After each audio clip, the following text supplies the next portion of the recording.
So finally, Shreyas Iyer will be back for KKR after missing IPL 2023. So hello friends, तो आज हम Kolkata night Riders की इस team का प्रीव्यू करेंगे। अगर वो साल 2021 के सीज़न को पीछे छोड़ दिया जाए तो 2018 के बाद से उनके लिए IPL बिल्कुल अच्छा नहीं रहा और सिंस 2018 सिर्फ 2021 ही में उन्होंने प्लेऑफ्स तक क्वालिफाई किया था, जिसमें वो रनर्स अप भी रहे थे।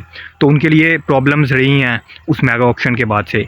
तो अगर इस साल की बात की जाए तो बहुत ज़्यादा नए नाम नहीं हैं और प्लेयर्स को बहुत ज़्यादा छोड़ा भी नहीं, और प्लेयर्स जो उनके साथ पिछले साल थे उनके साथ ही बने रहने का फ़ैसला किया है। कुछ माइनर सी चेंजेस हैं, जिनमें से एक बहुत बड़ी हेडलाइन है वो मिचेल स्टार्क का आना है। और मिचेल स्टार्क का आना तो यहाँ पर सेंस भी बनाता है, क्योंकि कमिंस को रिलीज़ किया था इन्होंने बहुत से पैसों में लेकर उनको। दैन मिचेल स्टार्क की वो जो रिकॉर्ड ब्रेकिंग प्राइस टैग था उसको जस्टिफिकेशन तो चलिए वो बाद में देंगे मिचेल स्टार्क अपनी परफॉर्मेंस से, बट उन्होंने अपने होल को फिलअप करने के लिए उन पर राइट वे से बिडिंग की थी उन्होंने। तो अगर इस टीम को बाय द वे देखा जाए फ्रॉम बैटिंग से अगर हम शुरुआत करें तो फिल सॉल्ट का वहाँ पर इंट्रोडक्शन हुआ है in place of Jason Roy. हालांकि वो ऑक्शन में उन पर KKR ने नहीं ध्यान दिया, बल्कि किसी भी टीम ने नहीं दिया। लगता है कि ऑक्शन ही में जाना चाहिए था उनको, क्योंकि मिनी ऑक्शन से जस्ट पहले उन्होंने 2 बैक टू बैक 100 स्कोर किए थे अगेंस्ट वेस्ट इंडीज़ T20 में।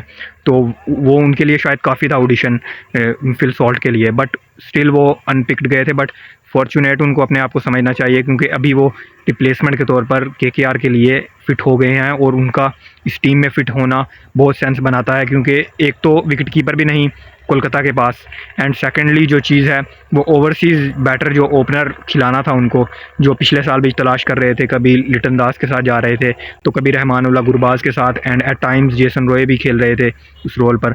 तो इस साल मुझे लगता है कि Phil Salt would be the best choice as an opener and also as a wicket keeper as well। And उनका जो होना है टीम में वो KKR को फोर्स नहीं करेगा कि इंडियन विकेट कीपर को खिलाया जाए वहाँ पर। बैटिंग में और प्लेयर्स की तरफ हम अगर नज़र दौड़ाएं तो वहाँ पर शेरफन रदरफोर्ड हैं, जो कि शायद अंड्रे रसल और वहाँ पर फिनिशिंग के तौर पर बैकअप के तौर पर उनको लिया गया है। शायद स्ट्रेट अवे प्लेइंग 11 में नहीं हमको नज़र आएंगे वो, बट फिर भी एक बैकअप के तौर पर उनका पिक भी बुरा नहीं है। उनके अलावा अगर हम देखें तो मनीष पांडे का again homecoming in KKR after 2014 is really been under headlines, क्योंकि मनीष पांडे बहुत ज़्यादा स्ट्रगल करते हुए हमें नज़र आए हैं पिछले अगर हम 5-6 सीजन्स देखें IPL के, तो किसी भी टीम के लिए कंसिस्टेंट वो नहीं रहे। और उसकी सबसे बड़ी वजह यही रही है कि उन्होंने परफॉर्म नहीं किया, और इस साल भी उनको बेस प्राइस पर ख़रीदा गया है। एंड एक बहुत एनोइंग लगता है ऐसे प्लेयर को जिसने इंडिया के लिए भी खेला हो और एक रेपुटेशन खासी हो जिस प्लेयर की, बट KKR में उनका रोल भी रहने वाला है खासा इस साल। तो इस बार की मुझे जो बैटिंग नज़र आ रही है KKR की, वो more than a decent batting lineup नज़र आ रहा है हमें, क्योंकि इस तरह हम देख सकते हैं कि बैकअप्स भी कोलकाता के पास इस साल मौजूद हैं कहीं ना कहीं। एंड अगर हम वहीं बॉलिंग की बात करें तो बॉलिंग में सुनील नारायण है। स्पिनर्स से अगर हम शुरुआत कर लें तो सुयश शर्मा है, उनके अलावा वरुण चक्रवर्ती हैं, और उनके बाद अगर हम बात करें तो अंकुल रॉय हैं, एंड ओवरसीज़ स्पिनर एक और मुजीबुर रहमान भी हैं। तो स्पिनर्स में उनके पास प्लेंटी ऑफ चॉइसेस हैं, वो जिनको भी पिक करना चाहे इजीली पिक कर सकते हैं। एंड अगर हम सीम बॉलिंग की बात करें तो फास्ट बॉलिंग शायद हमें उतनी सेटिस्फाइंग नज़र नहीं आती, क्योंकि जो बहुत ज़्यादा पैसे खर्च हैं वो मिचेल स्टार्क पर कर दिए थे, और जितने उन पर बिडिंग की गई उससे शायद 4-5 फास्ट बॉलर्स को ख़रीदा जा सकता था। बट मिचेल स्टार्क का जो बाय है वो समझ में भी कहीं ना कहीं आता है, क्योंकि कोलकाता पिछले कई सालों से जो है वो स्ट्रगल कर रहा था एक अच्छे नए बॉल के बॉलर को ढूंढने के लिए, एंड स्पेशली एक ओवरसीज़ बॉलर को ढूंढने के लिए। मिचेल स्टार्क के अलावा अगर हम पेस अटैक की बात करें, जो पेस पैकअप है इनके पास, तो इनके अलावा दुष्मंथा चमीरा हैं, जो कि ऑक्शन में उनको नहीं ख़रीदा गया था, बट गस एकिंसन की जगह उनको रिप्लेसमेंट के तौर पर लाया गया है। एंड देन उनके अलावा जो हैं वो अगर इंडियन बॉलिंग की हम बात करें तो हर्षित राणा है वहाँ पर, वैभव अरोड़ा हैं, चेतन सकरिया हैं। तो इस तरह से शायद बहुत ज़्यादा ऑप्शंस नहीं KKR के पास अगर in terms of fast bowling की बात करें, और स्पेशली इंडियन जो फास्ट बॉलर्स हैं वो एक्सपीरियंस और इंडियन कैप जिनके सर पर हो वो उसको चीज़ के लिए स्ट्रगल किया है KKR ने, और शायद फास्ट बॉलिंग है इनकी कमज़ोरी भी इस साल की हो सकती है।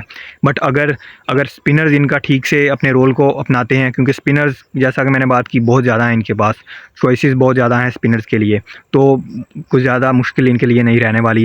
एंड स्टार का जो रोल रहने वाला है विद न्यू बॉल, अगर वो अपने रोल को ठीक से करेंगे प्ले, तो फिर भी वो जो एक कंपेंसेशन हो सकती है उस कमज़ोरी की। दैन अगर हम इनकी स्ट्रेंथ की बात करें तो सबसे बड़ी स्ट्रेंथ जो ओवर द ईयर्स केकेआर की रही है वो है इनका जो ओवरसीज़ डायनामिक डुओ है रसल और नारायण का। मतलब रसल और नारायण एक तो बॉलिंग में बहुत सपोर्ट जो है वो देते हैं।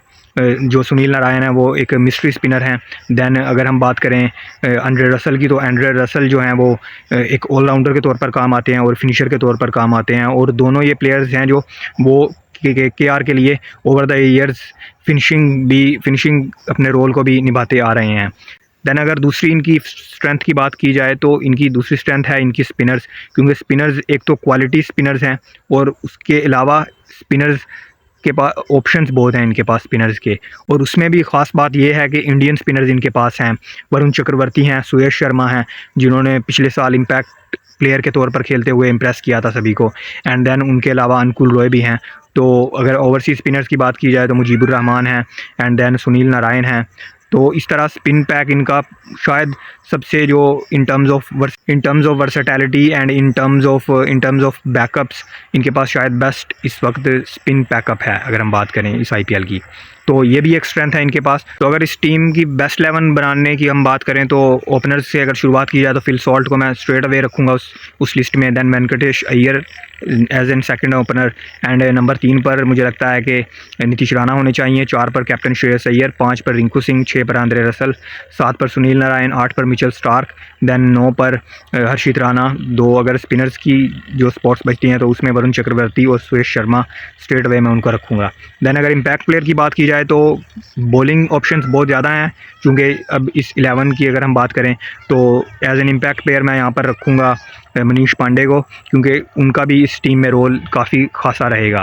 और अगर अपॉर्चुनिटीज़ की बात की जाए केकेआर के लिए जो रहने वाली हैं इस साल, तो अपॉर्चुनिटीज़ मुझे लगता है कि श्रेयस अय्यर के लिए बहुत बड़ी अपॉर्चुनिटी है। अपने वो जो सेंट्रल कॉन्ट्रैक्ट की फ्रस्ट्रेशन है उनके लिए, क्योंकि उनको सेंट्रल कॉन्ट्रैक्ट में नहीं रखा गया एंड वर्ल्ड कप उनका बहुत बढ़िया गया था, लेकिन T20 स्कीम ऑफ थिंग्स का जो हिस्सा नहीं है वो, तो उसको वो एक आप कह सकते हो कि इंडिकेशन दे सकते हैं बीसीसीआई और सिलेक्शन कमेटी को अपनी परफॉर्मेंस के थ्रू। तो श्रेयस अय्यर की एक तो अपॉर्चुनिटी उनके लिए हो गई। दैन नीतीश राणा का भी बहुत बेस्ट ऑफ द आईपीएल उनके नहीं रहे पिछले, अगर हम फ्यू आईपीएल्स की बात करें तो। उनके अलावा फिल सॉल्ट जो कि एक रिप्लेसमेंट के तौर पर आए हैं और ऑक्शन में उनकी तरफ किसी ने नहीं देखा था, तो उनके लिए अपॉर्चुनिटी है बहुत बड़ी कि वो अपने आप को एज ए जायंट साबित कर सकें इन आईपीएल एज वेल।